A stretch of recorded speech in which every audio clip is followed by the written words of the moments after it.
I found my husband's hidden phone. The photos were taken while I slept. He wasn't cheating.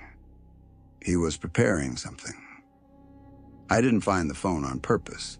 That's the part that still bothers me. I wasn't snooping. I wasn't suspicious. I wasn't looking for proof of anything.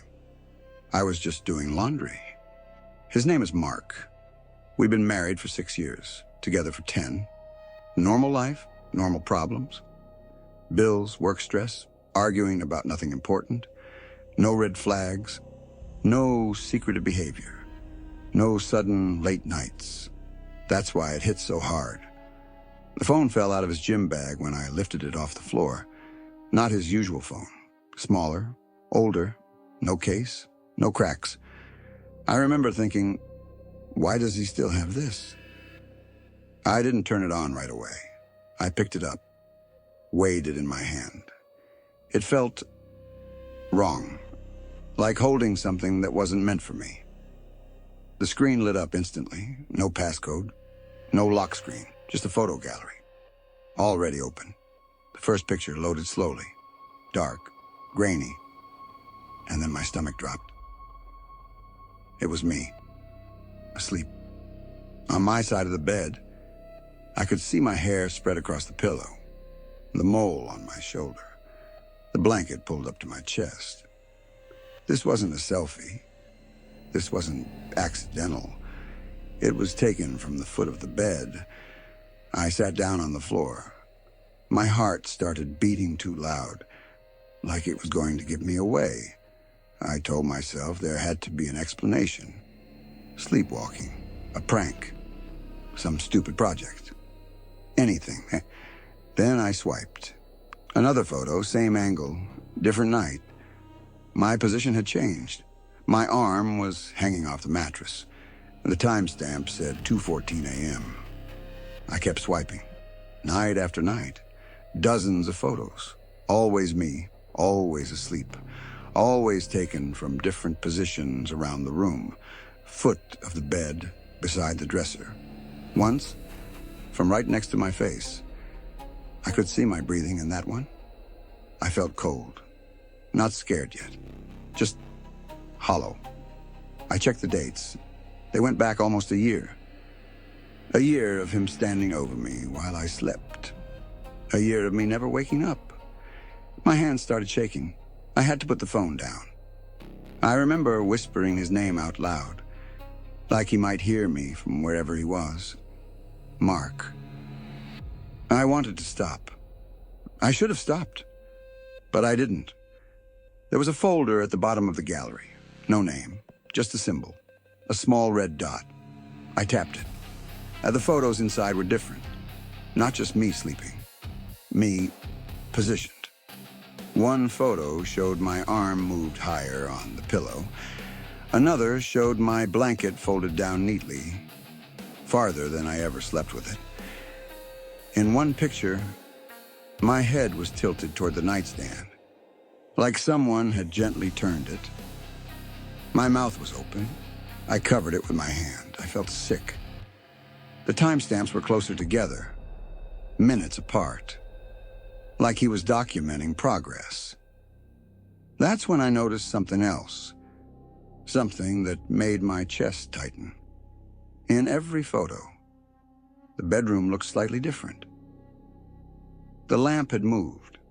The chair was closer to the bed. The closet door was open, even though I always shut it. He wasn't just taking pictures. He was rearranging the room. I heard the front door open. I didn't even realize how quiet the house had become. Mark was home. I locked the phone and shoved it under the couch cushion. My hands were sweating. My heart felt like it was going to break through my ribs. He walked into the living room like nothing was wrong, smiled, asked how my day was. I watched his face while he talked, looked for cracks, for guilt, for anything. There was nothing. That night, I pretended to sleep. I lay there in the dark, staring at the ceiling, listening to his breathing beside me, waiting. Every sound felt amplified. The hum of the AC, the clock ticking, his slow inhale, exhale. I don't know how long passed. Minutes, hours. Then I felt the mattress shift, slowly, carefully. Not like someone getting up, like someone trying not to wake me. My body locked up. I kept my breathing steady, even though my chest was screaming. The bed dipped near my feet. I felt weight, then a soft sound, a click, the camera. I wanted to scream. I wanted to turn around, but something inside me said, don't. I felt him move around the room, not rushing, not nervous, precise. I felt the blanket slide lower, just a little, then his hand, barely touching my arm, not gripping, just placing. I felt him adjust my wrist, angle it outward. I almost broke then. A tear slipped out, but I didn't make a sound. Another click. Then he leaned close. So close, I could feel his breath on my neck. And he whispered something. So quietly. I'm not even sure it was meant for me. Almost. The mattress lifted. Footsteps faded. The bathroom door closed. I didn't move until morn. Didn't breathe normally. Didn't sleep. When he kissed my forehead before work, I felt like I was kissing a stranger. As soon as he left, I grabbed the hidden phone again. My fingers were numb. There was a new photo, time-stamped 3 minutes earlier. It was me, lying exactly as I was. But this time, something was different. On the nightstand, next to my head, was an object that hadn't been there before. Something metallic, something small, something he had been hiding. And that's when I understood he wasn't cheating, he wasn't spying, he was preparing me. I didn't touch that object right away. I just stared at it. It was small, metallic, perfectly placed next to my head, like it belonged there. What's that? At first, I thought it was a tool, something harmless. But the longer I looked at it, the more wrong it felt. It wasn't sharp, it wasn't heavy, it looked ceremonial, like something meant to be present, not used. I checked the hidden phone again. The newest photo was already there, taken minutes after Mark left for work. The angle was different this time. Higher, almost like it was taken from above. And that's when I noticed something I hadn't before. In every photo, there was a shadow. Not his, not mine. A shape near the edge of the frame, sometimes near the closet, sometimes by the door, always just out of focus. At first, I thought it was just bad lighting. But then I scrolled back, slowly, carefully. The shadow changed. Not position. Shape. In earlier photos, it was thin, barely noticeable. In later ones, it was wider, closer. I dropped the phone. It slid across the bed and hit the floor with a dull sound. I backed away. My legs felt weak. That's when I realized something else. The photos weren't random. They were numbered. Not by date, by sequence. Photo 18, photo 19, photo 20. The last one was labeled Phase 1, complete. My mouth went dry. I searched the phone for messages. There weren't many, just drafts, notes, reminders, short sentences, cold, precise, sleep depth optimal. Subject unresponsive. Environment conditioning successful. Subject. That was me. I sat on the bedroom floor and hugged my knees. I tried to breathe, tried to make sense of it. Mark had never been cruel, never violent, never controlling. He was gentle, soft-spoken, the kind of man people trusted instantly, which somehow made this worse. I checked the calendar app on the hidden phone. There was only one date marked, 3 days from now. No title, just a location. Our bedroom. That night, I didn't get into bed. I told Mark I wasn't feeling well. He nodded, didn't question it, didn't insist. That should have comforted me. It didn't. I stayed on the couch, lights off, phone in my hand, watching the hallway. At 2:03 a.m., he got up. I watched him walk past me. He didn't look at the couch, didn't check on me. He went into the bedroom, closed the door. I waited. The camera notification appeared on the hidden phone. Motion detected. I held my breath and opened the feed. The bedroom was empty, the bed untouched. Then the closet door opened, slowly. Mark stepped out, but he wasn't alone. The shadow from the photos was there, standing behind him. Still, watching. My vision blurred. I pressed my hand to my mouth to stop myself from making a sound. The shape didn't have clear edges, like smoke trying to hold a human form. Mark didn't look scared. He looked focused. He adjusted the nightstand, moved the metallic object closer to the pillow. Then he spoke, softly, respectfully. She's ready.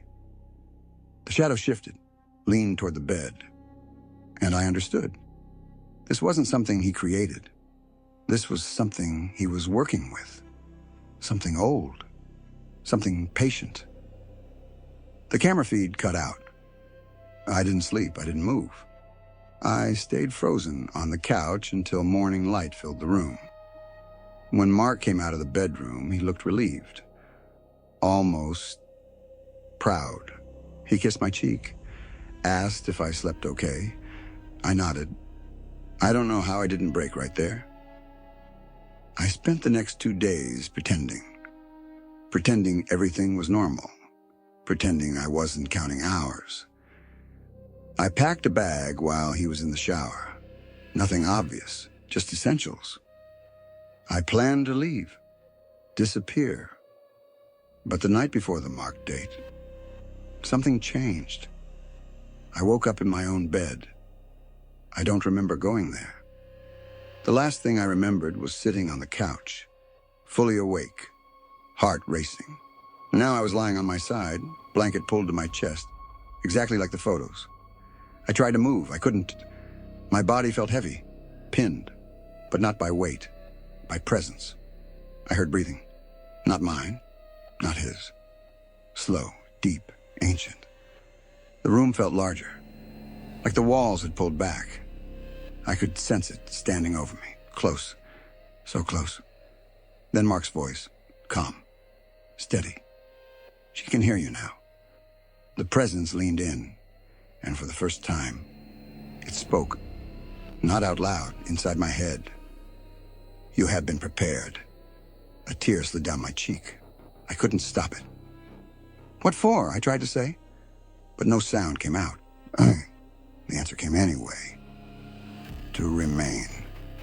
The pressure lifted. My body released. I gasped. I sat up. The room was empty. No Mark, no shadow. No metallic object.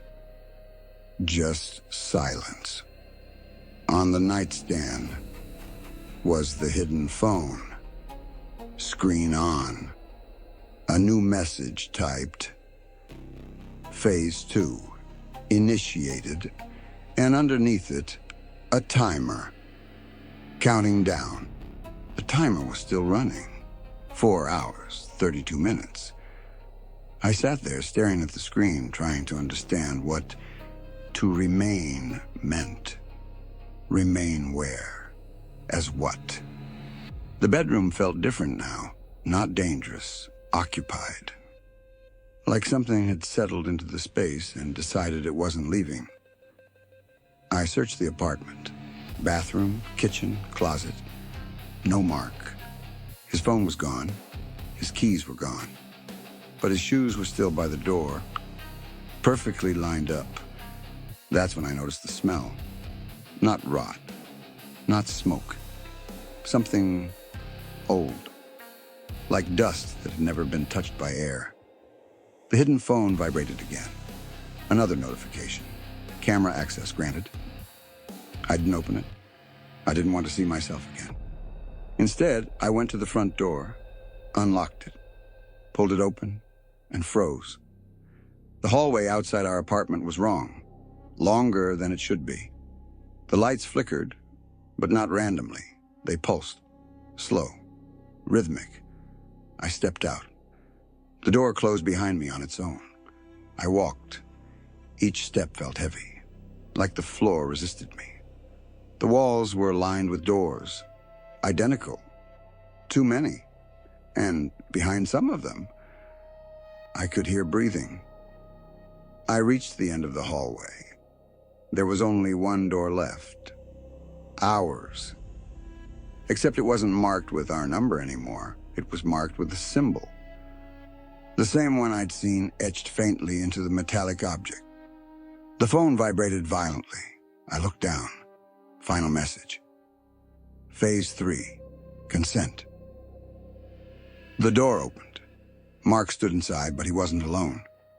The shadow was fully formed now, tall, defined, standing directly behind him. Its shape no longer flickered. It had learned how to stay. Mark looked at me with relief, actual relief, like he'd been carrying something too heavy for too long. "You don't have to be afraid anymore," he said softly. "It chose you." My voice shook. "You were going to let it take me." He shook his head. "No," he said. "I was going to let it keep you." The shadow moved. It circled me slowly, not touching, observing. I felt memories surface. Not mine. Rooms I'd never been in, voices I'd never heard, people who had slept, people who had remained. I understood then. It didn't kill. It didn't possess. It preserved. Mark's voice cracked. "I was losing you," he whispered. "You were slipping away every night. I could feel it. This was the only way to make sure you stayed." The shadow stopped in front of me. It lowered itself. So we were eye level, and suddenly I could move. It didn't force me. That was the worst part. It waited. I thought about leaving, about running, about never seeing this place again. But the truth settled in my chest. Heavy, cold, clear. I hadn't been sleeping lately. I hadn't been dreaming. I had been drifting. The shadow spoke again, inside my head, calm, patient. "You are already halfway here." I looked at Mark, really looked at him. He was terrified, not of me, of losing me. And I realized something else. He hadn't prepared me for it. It had prepared him for me. I nodded, just once. The shadow touched my forehead. There was no pain, no darkness, just stillness. The hallway disappeared. The bedroom returned. The bed, the photos, the camera. Mark was gone. I lay down, naturally, comfortably. The room breathed with me. The hidden phone buzzed one last time. Phase 3. Complete? Weeks have passed, I think. Time feels softer now. Less urgent. Sometimes I see Mark in the hallway, standing outside the door, watching, waiting. He doesn't come in anymore. He doesn't need to. The apartment is quiet, perfectly quiet. And every night, I lie exactly the same way. Because this is where I remain.